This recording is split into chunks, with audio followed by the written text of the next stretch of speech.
Oh, where has my little girl gone is the fourth episode of the fifth season of Full House. This is directed by Joel Zwick, and as always, there will be spoilers from now as I go through the episode and share some thoughts. And I thought this was a really good episode.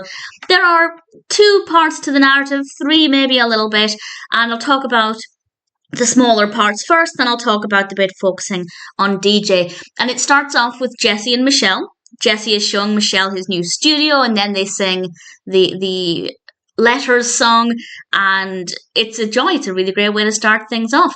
We then establish that Jesse is committed to his music, Joey is going back to comedy full-time, which is a bit heartbreaking. Obviously great that they're following their dreams, but also they've spent so long working together on their advertising business that I kind of just wish that would last forever. So I don't blame them for focusing more on their dreams, but also I just think they're absolutely brilliant together.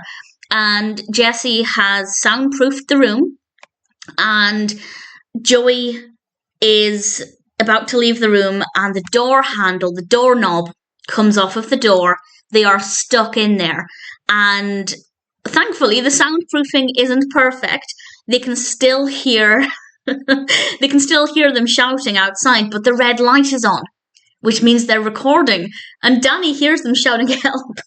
And he comments that they're recording the Beatles song, which I thought was very, very amusing. It's a nice little subplot. They got let out eventually once they remembered to turn the light off, and it worked well. Definitely nice to see that space and to spend a bit of time there.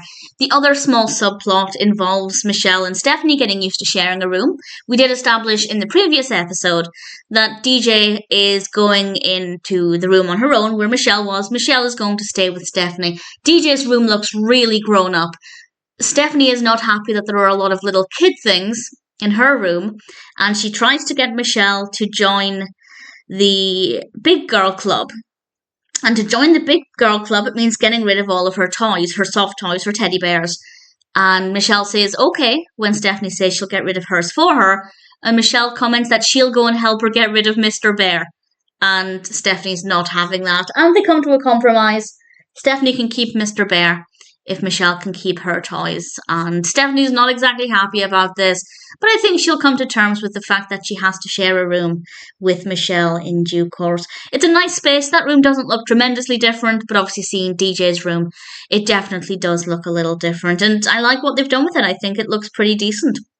Not the most colourful room, but it looks good.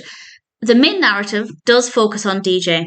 And this starts when DJ and Kimmy come home, and DJ's talking about this nightmare. Danny pops up from behind the kitchen cabinets where he was cleaning his cleaning supplies to ask DJ what's wrong.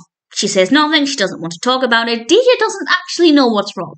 And Kimmy finally tells her, when they're alone, that there's a rumour going around the school that DJ is the worst kisser. And obviously DJ doesn't want to talk to Danny about this, but when she's out, Danny snoops, and he finds evidence that she's having a quote-unquote mega crisis. And Danny's solution, well, it's killing 2 birds with 1 stone. He tells DJ he wants to take her bowling, and he does. We go down to the bowling alley. It's nice to have a different environment, and this is partly to try and see if she'll open up to him, but also because he's really missing spending time with her. And he's kind of struggling to accept that she's growing up.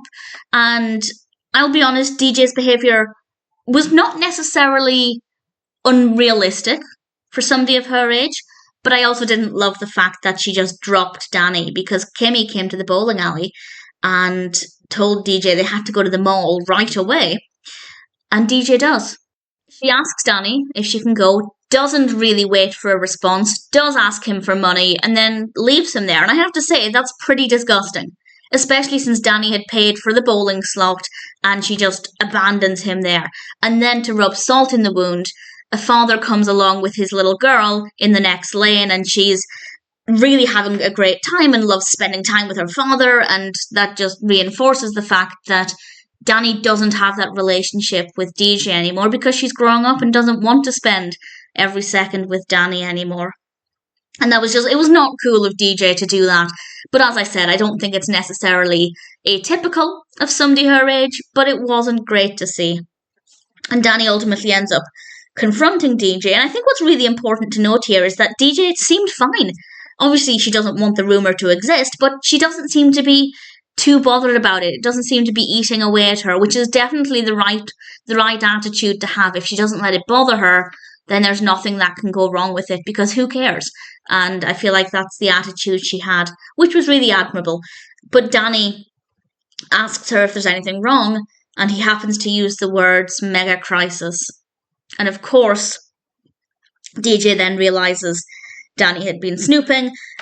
And this is when the tables are turned and Danny reacts in an unreasonable way, because DJ, obviously furious that Danny had invaded her privacy, storms up to her room, and Danny is demanding that she listens to him and that she has no right to talk to him like this, which is utter garbage, because of course she has rights to be annoyed that he snooped in her private, in her drawer, in her sock drawer, and snooped through her private things. And everybody has the right to be annoyed and to talk back like that, because it's unacceptable. So, yeah, DJ was unacceptable at the bowling alley, but Danny here was also unacceptable as well. And then we end with a heart-to-heart where they both apologise and explain their perspectives. And it was a nice way to end things. Maybe a bit flat. I think maybe we needed a little bit more comedy to pick it up at the end. But other than that, it was still a nice scene. And I don't have any complaints about this episode. I thought "Oh Where Has My Little Girl Gone" is pretty decent. Definitely an enjoyable episode of Full House. Absolutely raises some important points about how to behave if you're the Danny in the situation. Yes, some lessons for the DJ of this scenario, but I think the biggest thing here is reminding people that if you are the parent of a teenager or even a preteen who's starting to grow up, then they're probably not going to want to come to you for every problem, and I'm sure everybody can relate to that at some point in their life. If they're growing up and you don't want to go to your parents about everything, which I think is completely understandable. But I guess also the lesson there is that if you are the DJ, just be mindful that your parent might be hurting or feeling like you don't need them anymore. So great takeaways. Personal highlights, the guys getting locked in the studio, I did think was pretty funny. And Kimmy's in this a reasonable amount as well. And Michelle saying she'd help Stephanie get rid of Mr. Bear. But all things considered, Oh Where Has My Little Girl Gone is definitely an all-round decent episode of Full House.